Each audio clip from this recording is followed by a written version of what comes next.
Fuair Clann Éireann a gathú craobhart Mhacha fefe chathair, agus ní raibh idiríod ag champíní ulla Cill Shléibhe ach aon chúlín amháin a mouth le cheannis ulla na bliana sicáta. An éireachtal graimach mád ar an gréamh don chiaadóir na stair, nó gurach na champíní sreatha Cill Shléibhe stoppla na rúthair.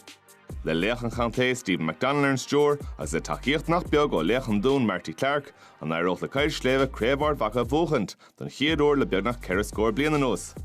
Mícheál Drisláán ha Montrásrta an bouta ceithre canis seo. Tá trí ahrú déanana déanta Clann Éireann don chluthe ceathrú canis agus an chéad ceann sa cúl le ón Mulholland istigh ón tús. An dá ceann Ellis na tosa agus Emmett McGee agus Declan Mallon istigh sa cúigear díag tosaigh agus taithíidir chuntaigh le héadí Barry McCambridge, Tiernan Kelly agus Conor Turbot. Ahra déanta chumá ag Cill Shléibhe don chluthe ceathrú canis seo, ceathrú ag tosnú nach raibh anamnathe, Jamie Cosgrove, Kieran Cosgrove, Aaron McGuinness agus Ewan Boyd agus speisialí glúir tá spántas má Tránána ó Kieran O'Hanlon. Leis seo chuing Naomh Moninne, Cill Shléibhe. Trí craobhá an counter na catú dul an astí 98. Iad géirí dúláán na chuirdís na champíní rathais ní Clann Éireann an sa Tránána deisir scór an countson ag taistil ó Kieran O'Hanlon ag a deire. Kick maithe siúd. Agus cróise sin iad go cinnte. Leis deis Conor Turbot.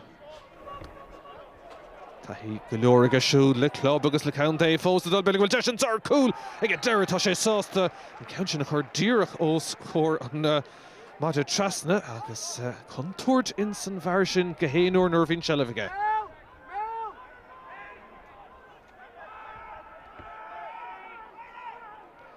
Leis an curcuig níos fearr in na tosathe ag Clann Éireann ón tús tá deis ag éadán McConville tá sé sin snasta thar an trasna an cúlín an tálaimse aige. Nó iad sa tóir ar an craobh bhaint an tarna blina sa chéile anna bhú chuna Clann Éireann sa chluthe canis nura. Agus an ceathrú craobh ar fad tucha leotha ag Clann Éireann. Beidh Dean Covenant an sa Tránána agus Cill Shléibhe láidir tactaisteach an ceanson snasta isteach níos na tosathe bhí deis glórmhar istigh an son ag Conor Turbot míá an cúla búlta tá cúlín mar thoraigh a deire seachtain ag go héin. Tá sé de ceannas go cinnte sig an son san tosa. Cíimidiréis an ceansan ag tarling anna chuid spáis ar fad míán down ar fiction spotta a cúpla orlach asreacht an son ach bhí sé san ád cearta go deire chun é críoc nú. Leis tá chun tosa an son tá sé McGill scór ag tastáil go dóite agus tá sé sin aige dá faoint an son ón gic séir an cúl bára agus bhfuil athraín an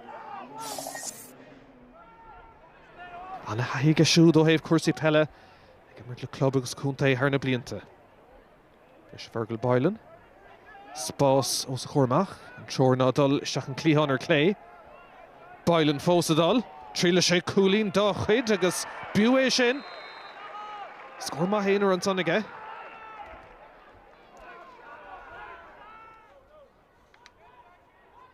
Leis an fach fíor Dave Ellis sin i Conor Turbot. Pas tucha isteach agus beidir go sé neis go deire chuige. Tá le ghine go duine nó cosanta le déanamh sé Cill Shléibhe. Turbot ríist. Fós dul tá Burton is gur gé stoppa ag go deire ní airó ag glótha. Anna bhí sé mar an sonnig an lán tosaí agus scór maith heile aige. Leis na trocha teachtaseach an Dave lín an son. Sé cúlín idir na fórn an sa. In Ard Mhacha agus deis teach an tosaigh an trosá ríist ag Garrett Murphy. Cúlín níos túisce an citóg an bausa úsáid aige. Anna scór ar fad ag Murphy.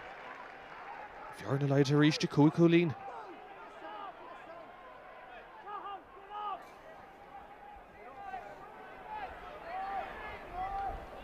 Tígar níg misneach níos móla feiscint imirt Cill Shléibhe. But ag bhfuil deis le teachtain ó Cathair McKinney tá sé sin Ord agus crín ag a deire scór maith. Bhín cumar scéala go mrise go ráidir as an gluthar fad agus bearna olmhór atra. Lús na himirthe fiosach cinnte freisin ag tosathe Cill Shléibhe. Deis a ríist. Ceanson ibrithe tríd agus tá sé gethe ag a deire gá faoi níl puinte amháin atá ag Aaron McGuinness. Ag a ríist an bhearna sin dúnta staach písín ar físín le gachauntaí le Naomh Moninne inis. Sean McCarthy, Ceathrú agus obair bha gadíocht an son ag Clann Éireann. Mishnach níos mó le feiscint imar Cill Shléibhe le Naomh Moninne. Ceathrú natra, counts on Ibrahim Mhacha ríist, dí Niall McGuinness an seosa. McGuinness fósa dul an count cur síos, bhfuil sé beidir a swinmhar dul níos fuide agus an cool a bhaint amach, bhfuil tá Carrick tastal fada tá lúns síl an tachar ag a deras cuma sin. An luchlanta brásast an son tá cool aimse ag a dera ag Cill Shléibhe tá sé tucha. Se tá an cool sin tucha. Cíimiad a ríist garisteach an son. Imig raibh Cluiche scuileann réiteoir leis an immert agus ag a dera. Ag sé teanga bháil ach tá sé críocna in san líontán agus bhfuil sin scór Haribh a táchtach. Le siúr Dave eile. Clann Éireann ag iarraidh cuasaí a hochrú treis an cúil sin a dhéile. Fach an son fi Conor McConville. Leis tá spás hís an son agus Jack Conlon. Sin Cleán G. Turbot.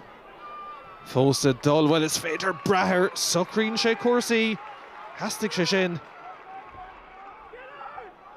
Tá bearna de gá chúlín fós ar na fórnan sa brúin is aríis boutáin eile teachtó Cill Shléibhe mar tuigeann siad. Cá siad tart fé Buaicphointí chun cuasaí chotharmú. Agus bhfuil an brúin is an son ó Clann Éireann ach tá adóg dhearrig séit an son. Mar na champíní ratha, deisicá gá cheanna sa chéile bhúcant, tá siad tríd go dtí na boutíí le ceannis, tríis dín chaimhlant an sá I barc na lúclasaíochta. A game that we probably needed. It was a game that went right to the wire, so I think we were happy whenever the draw came out that we knew we had our bring our A game, and I thought that's what we did for the first half. It got a bit ugly for us probably in the second half in terms of certain decisions, but at the end of the day we're in the half to the next round, so we're happy enough. Whoever we get, it's going to be an absolute battle in the semi-final, but we'll sit up and watch this draw and see who we get. And what would it mean if the club was to win 2 in a row? It would mean absolutely everything. I mean, that's the target that we set out at the start of the year, so it's something that this club has never done, so that's what we're striving for.